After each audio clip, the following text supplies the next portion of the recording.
পৃথিবীকে জলবায়ু বিপর্যয় থেকে রক্ষা করতে শূন্য বর্জ্য ও শূন্য কার্বনের উপর ভিত্তি করে একটি নতুন জীবন গড়ে তোলার পরামর্শ দিয়েছেন প্রধান উপদেষ্টা ডক্টর মোহাম্মদ ইউনূস।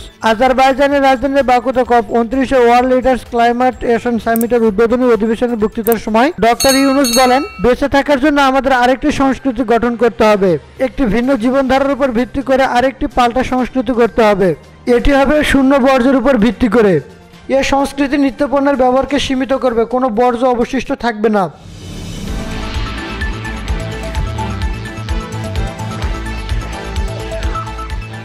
ডক্টর ইউনূস বলেন, এই জীবনযাত্রা হবে শূন্য কার্বনের উপর ভিত্তি করে, যেখানে কোনো জীবাশ্ম জ্বালানি থাকবে না, শুধু নবায়নযোগ্য শক্তি থাকবে। এতে করে এমন একটি অর্থনীতি হবে যা প্রাথমিক সামাজিক ব্যবসার মতো ব্যক্তিগত পর্যায়ের শূন্য মুনাফার উপর ভিত্তি করে তৈরি হবে। সামাজিক ব্যবসাকে সামাজিক ও পরিবেশগত সমস্যা সমাধানের জন্য একটি মুনাফাহীন ব্যবসা হিসেবে সঞ্চালিত হবে বলে তিনি মনে করেন। সামাজিক ব্যবসার একটি বিশাল অংশ পরিবেশ ও মানবজাতির সুরক্ষায় মনোযোগ দেবে।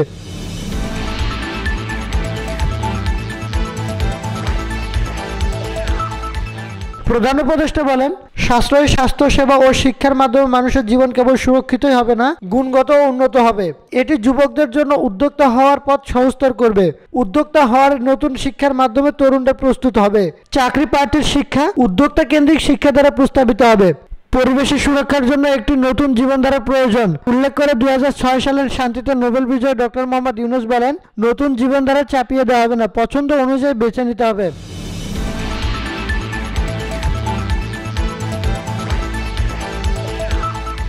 ডক্টর ইউনূস বলেন, তরুণরা সেই জীবনধারাকে পছন্দ হিসেবে বেছে নেবে। প্রতিটি যুবক 3 ভিত্তিক ব্যক্তি হিসেবে গড়ে উঠবে। এগুলো হচ্ছে শূন্য নেট কার্বন নির্গমন, শুধু সামাজিক ব্যবসা গড়ে তোলার মাধ্যমে শূন্য সম্পদ কেন্দ্রীকরণ ও নিজেকে উদ্যোক্তা হিসেবে পরিণত করার মাধ্যমে শূন্য বেকারত্ব।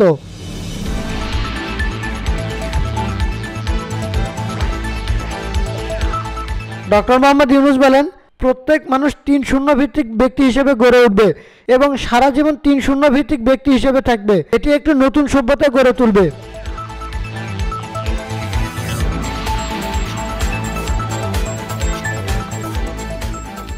রিফাতুল ইসলাম, স্কাই চ্যানেল।